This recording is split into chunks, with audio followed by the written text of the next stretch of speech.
Hello, this is Dr. Dan. In this discussion, we will talk about the concepts of a testimonial, its relationship to the scientific approach of a case study, and the ethical consequences, implications of using testimonials and case studies inappropriately. And then finally, we will talk about their scientific and practical value. First, a testimonial is basically an individual explanation of an isolated event. Perhaps one of the most common examples we can think of is when someone explains what they saw during a crime.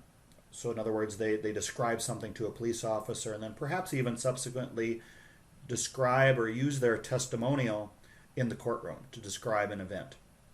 The problem with this is many times they're wrong, and we will not go into the psychological or any of the other reasons why that may occur, but many times they're very inaccurate.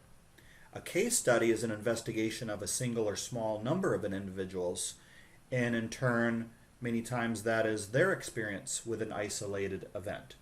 It is basically their testimonial of what they experienced. So there again, basically there are limitations to a case study as a result of these limited experiences and testimonials of individuals. The power behind a testimonial or a case study is that they can many times influence people's emotions, and very strongly, one way or another. We experience this many times, and many people experience this without even knowing it. But as an example, during debates of politicians, oftentimes they will refer to case studies. They will say, well, this individual, I talked to this individual the other day, and they said this or that. And it becomes a very compelling story, even though it is just one individual, it is a case study, and may oftentimes not apply to the general public. But again, the testimonials and case studies can be very strong in making policy decisions, whether it be in the workplace or public policy decisions within the government.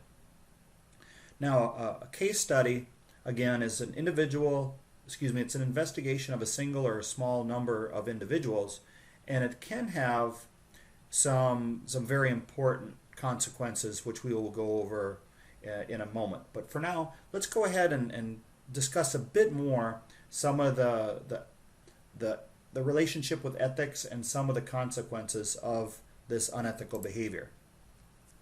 So ethics can be very challenging because it's difficult often to weigh out what is right and what is wrong. Many times people will look at the greater good, what's called the greater good. So in other words, they will perhaps perform some type of behavior or make a decision that is interpreted by many people as being unethical, but they will say, well, it's for the greater good. So while I will not go into a great explanation because it's a class in its own of the concept of ethics and what is right and wrong, for now we will just consider that it can be challenging to determine what is right and wrong. However, in the area of research, we do have certain rules and definitions and expectations and so on, so we can help basically make better decisions. Again, it is difficult to balance ethics. It's difficult to balance what we determine to be right and wrong.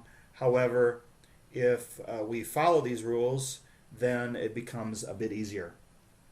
Consequences of ethical actions can be also very difficult because many times, particularly in the field of research, we do not often experience consequences of our actions because we perform research, and it's not perhaps till much later that people read or apply our research or apply in the workplace, apply some of the decisions that we make, so we often cannot see the consequences of these decisions.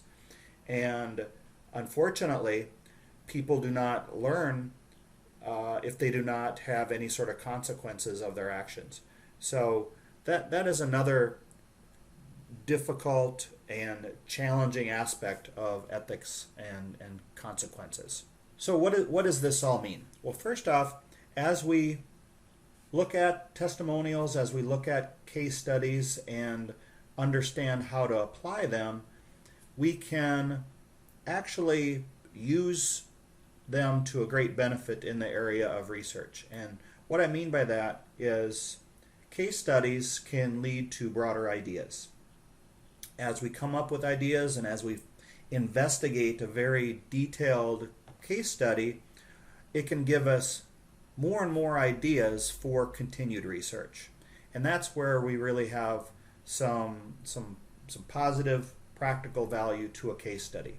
We must always remember that they do have their limitations. They are not per se applied to the general public and so on, but the research that happens later can be applied to a greater population.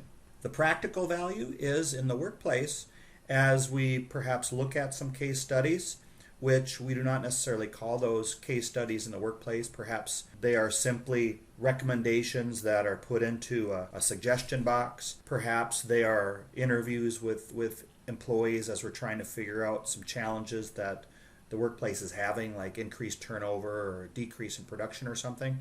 But we can take this evidence, we can look at it closer, we can look at it as a case study and begin to put the pieces of the puzzle together to perhaps continue to perform a wider range of research, such as focus groups and these things, all the way up to actual scientific studies, including correlational studies, and all the way over on to experiments, which can again be done in an academic setting or in a very practical setting, and such as applying a certain motivational plan, let's say, or what have you.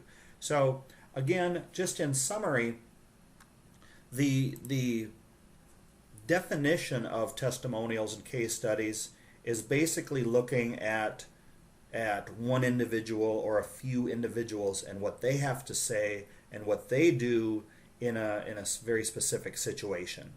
When it comes to ethics, if this information is not used properly, then there can be some definite negative implications. However, on the positive side, if the information is used to promote further research, to promote more questions, and to promote further investigation of the topic, then the information that comes out of a testimonial and or a case study can be very valuable. Again, this is Dr. Dan. I hope you learned something today, and I look forward to talking to you again.